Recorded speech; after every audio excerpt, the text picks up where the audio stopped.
ये श्राद्ध से तो शुभ फल मिलता ही है, इसमें तो कोई दो राय नहीं है।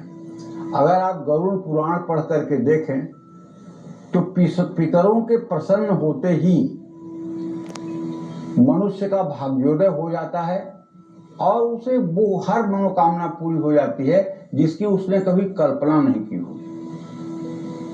और पितरों के लिए जो आप कर्म करते हैं वो कर्म पितरों तक पहुंचते हैं।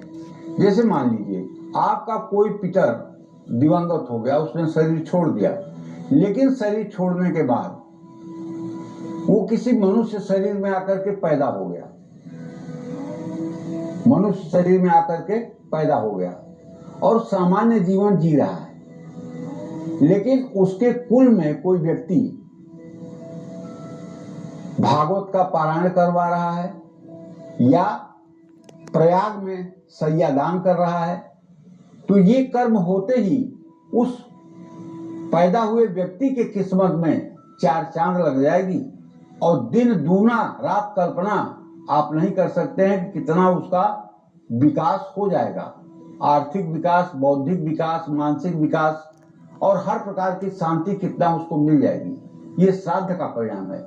अगर किसी का चमत्कारिक भाग्योदय हो जाए, रातों रात किसी को सिंहासन मिल जाए, रातों रात किसी का एकदम से पूरा जीवन बदल जाए, तो आपको मानना चाहिए कि उसके कुल का कोई न कोई व्यक्ति उसके लिए कोई बढ़िया अनुष्ठान किया है जिसका परिणाम उसको भाग्योदय के रूप में मिल रहा है।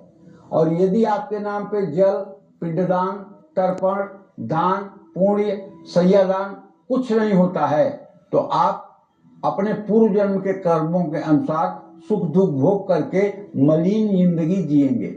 इसीलिए लोग तरसते हैं कि हमारा वंश हो, हमारा श्राद्ध हो, हमारा श्राद्ध कर्म हो, इसीलिए लोग तरसते हैं। गीता में भी पहले अध्याय में अर्जुन को अगर मोह हुआ था तो अर्जुन ने केवल इसी बात की चर्चा की है कि कुलद्रोह से स्त्रियां वर्ण संकर होती है, स्त्रियां उच्छृंखल होती हैं और उससे वर्ण संकर पैदा होते हैं, जिससे पिंडोदक क्रिया समाप्त होती है, पितर नरकों में जाते हैं। यही बात पहले अध्याय में अर्जुन ने भगवान श्री कृष्ण से कहा है, जिस मोह का निवारण करने के लिए भगवान ने उन्हें 18 अध्यायों तक उपदेश किया है। तो कहने का मतलब पितृ श्राद्ध जो है ये बहुत ही आवश्यक चीज है और पूरी श्रद्धा, संयम और सात्विकता के साथ इसका निर्वाह होना चाहिए। जय मां विंध्यवासिनी।